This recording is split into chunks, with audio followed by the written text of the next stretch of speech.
বুদ্ধ পূর্ণিমায় সুখ সমৃদ্ধির জন্য কি করবেন, কি করবেন না।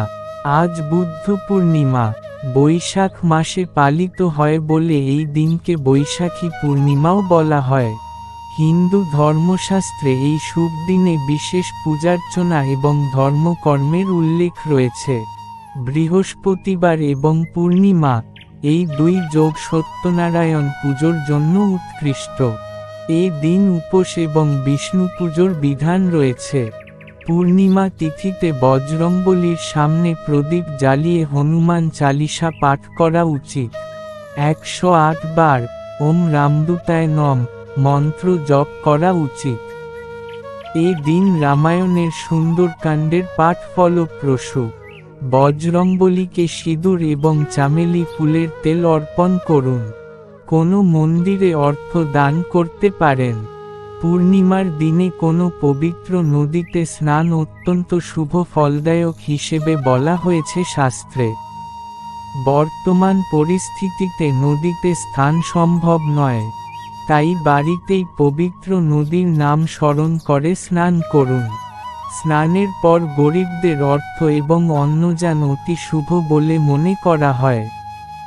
চাইলে জুতো বা চপ্পলও দান করতে পারেন। পূর্ণিমার দিন বাড়িতে কলহ বাঁধাবেন না। যে গৃহে স্বামী স্ত্রীর মধ্যে বিবাদ হতে থাকে, সেখান থেকে সুখ সমৃদ্ধি চলে যায়। এদিন মা বাবা এবং বয়োজ্যেষ্ঠরা যাতে আপনার আচরণে অপমানিত বোধ না করেন, তা খেয়াল রাখা জরুরি। এই কয়েকটি নিয়ম পালনে পরিবারে সুখ ও শান্তি বজায় থাকে। আজ বুদ্ধ পূর্ণিমা বৈশাখ মাসে পালিত হয় বলে এই দিনকে বৈশাখী পূর্ণিমাও বলা হয়। হিন্দু ধর্মশাস্ত্রে এই শুভ দিনে বিশেষ পূজার্চনা এবং ধর্মকর্মের উল্লেখ রয়েছে। বৃহস্পতিবার এবং পূর্ণিমা এই দুই যোগ সত্যনারায়ণ পুজোর জন্য উৎকৃষ্ট।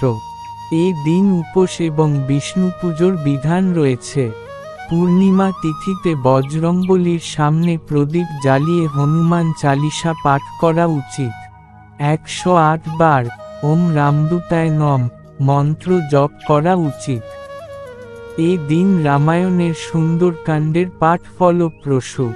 বজরংবলীকে সিঁদুর এবং চামেলি ফুলের তেল অর্পণ করুন। কোনো মন্দিরে অর্থ দান করতে পারেন।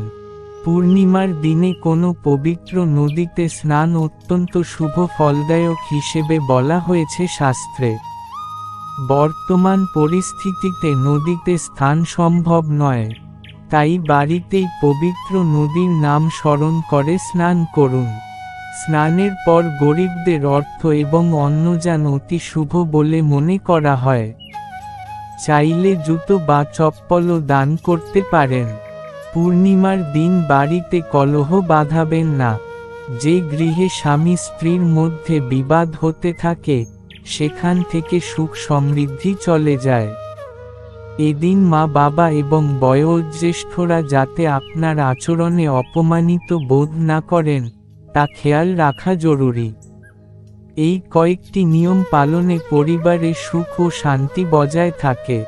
পূর্ণিমার দিনে কি করবেন এবং কি করবেন না, তা জেনে নেওয়া যাক। বুদ্ধ পূর্ণিমায় বিশেষ পূজার্চনা এবং ধর্মকর্ম করা উচিত। বুদ্ধ পূর্ণিমায় উপোস এবং বিষ্ণু পুজোর বিধান রয়েছে। বুদ্ধ পূর্ণিমায় বজরংবলীর সামনে প্রদীপ জ্বালিয়ে হনুমান চালিসা পাঠ করা উচিত। বুদ্ধ পূর্ণিমায় 108 বার ওম রামদূতায় নম মন্ত্র জপ করা উচিত। বুদ্ধ পূর্ণিমায় রামায়ণের সুন্দরকাণ্ডের পাঠ ফলপ্রসূ। মাঘী পূর্ণিমায় গঙ্গা স্নানের বিশেষ তাৎপর্য রয়েছে। মাঘী পূর্ণিমায় লক্ষ্মী দেবীর সামনে 11টি কড়ি হলুদের তিলক দিয়ে পুজো করুন। পুজো শেষে কড়িগুলো একটি লাল কাপড়ে বেঁধে আলমারি বা ক্যাশবাক্সে রেখে দিন। গুরু পূর্ণিমার দিনে ব্যাসদেবের পূজা করার বিধি রয়েছে।